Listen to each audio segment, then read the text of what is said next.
New Mexico, full of vast landscapes as far as the eye can see. With unique and varying terrain, hunters should be prepared to cover miles upon miles every day, especially when stalking the elusive pronghorn antelope. The Brahmans are huge supporters of our servicemen and women, and although there's no way of ever repaying them, Dan and Stephanie like to give back however they can. Each year, Stephanie hosts an antelope hunt for women of service as a thank you for everything they've done. Some of these women have never hunted before or experienced this style of hunt, so it's a great way to spread the excitement and sport of hunting, helping to grow this amazing lifestyle.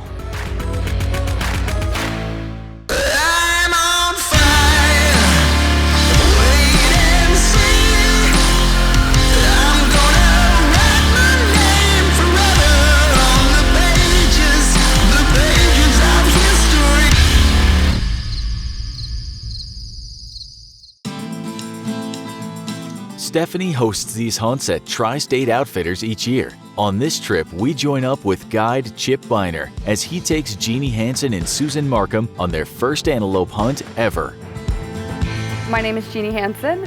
I am from Linden, North Carolina. That's where we're stationed at Bragg. I was in the Army from 2000 to 2004. I was a medic. I did one deployment to Kuwait that was 9 months.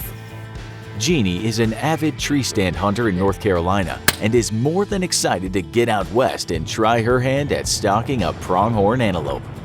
So we're looking for a mature buck that has good mass to his horns. Like if you're scoring an antelope, mass is more important than length. And so you're looking for one that's like got thick horns with a big prong and an overall length is good too. But we're also just looking for one that you guys like. You know, if you see something, or sometimes they're unusual, one might have a crazy horn or something, and yeah, and then you're like, oh man, I really like that one, and it's like, okay, well, let's go after him. So we get out of the truck for a minute, let's just walk right over here, we'll glass down. After a small hike to the clearing, Chip locates a buck. Right there, look again. See the white thing? Yeah. That's his butt. What? Oh, look at that. So he's actually a pretty nice buck, but we're not gonna go after him yet. It's the first buck. And I seen one scouting 2 days ago over in this next basin that's bigger too, so just wanted to... I definitely Yeah, that's okay. appreciate your judgment. Okay, cool. The crew made their way to the next basin with a little eye candy along the way, and Chip's scouting area didn't disappoint. They're 440 yards. Can you see him? He's with like 10 does. Yeah, he's a nice buck. Let's make a big loop around. They're just kind of working their way up this ridge, but if we stay low and go like through these cows, get up above them. Sounds good.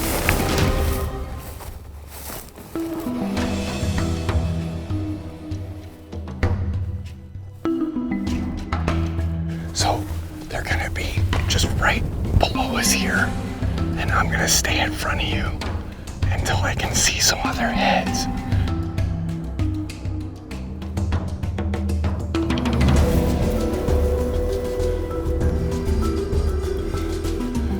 Okay, one of them sees us. As long as we don't scare him, then he's gonna come out. That one doe is coming up here to us. Oh, there he is, okay. I'm gonna stand you up too, okay? He's really close. Now stand up comfortable. Stand up better, I'm gonna raise it up. You see him?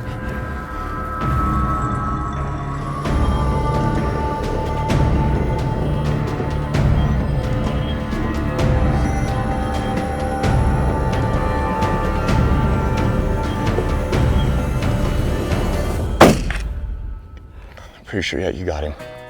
Perfect shot. Oh my gosh. Thank you, Lord. Oh my goodness, thank you, Lord. Oh, that's a wonderful harvest.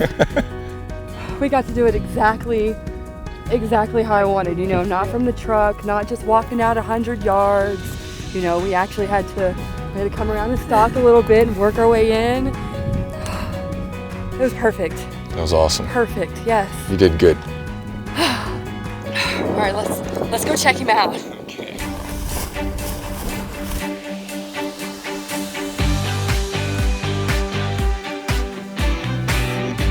Heck yeah. Look at that guy. Really dark face, mature buck. He does, he has that dark color. Yep, beautiful fur on. He was closer than I expected. And I think I was kind of in shock that he was that close. And that he was broadside completely took me off guard because I wasn't expecting to have the shot. Everything just played out perfect, you know? It makes you want to do it again. Well, you can come back next year. I'm gonna start saving up my money.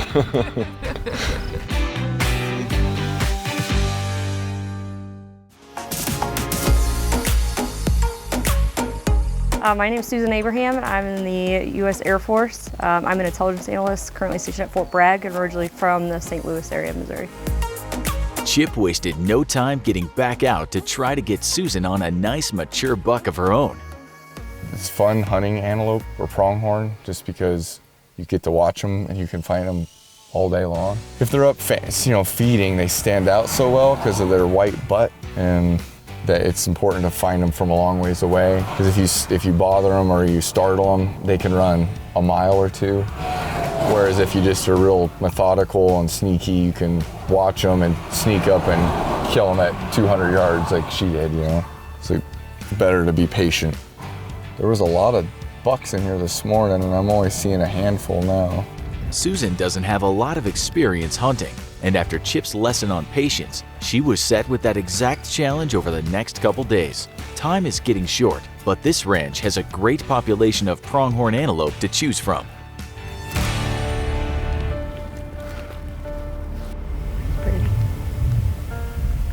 It's got big prongs, pretty heavy, fairly tall. It's got it all. Yep. But he's a mile away. My concern is like his friend is like up higher, and you gotta avoid sight of both of them. But yeah, if they'll just calm down and like lay down somewhere for the morning, then we can get behind that mountain and then use that mountain and come around that. Like if we were behind that mountain right now, we could get him. While putting more glass on the area, the herd finally slowed down to rest. So Chip made the call to head around and try to put a stalk on this buck from the other side.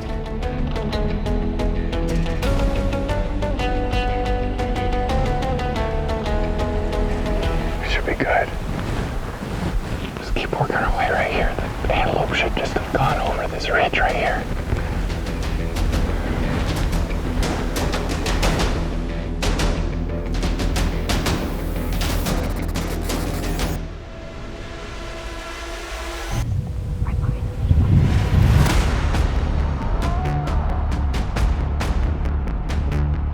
Sit down on your butt.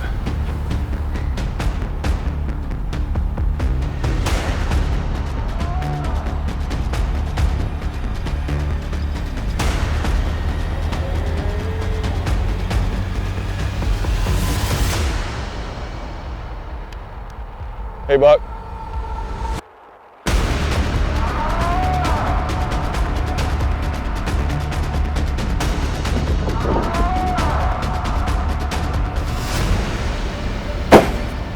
Got him. You get him a little far back. He's not getting away. Okay. Go ahead and shoot him again as soon as you get on him.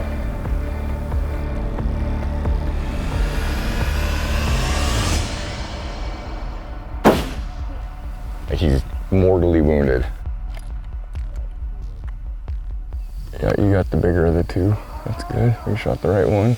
Oh, how do you feel? You got your first antelope down. Last day. Feel good? Ish? You did good.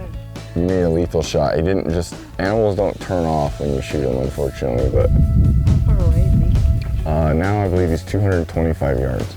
So your first shot was probably about 190.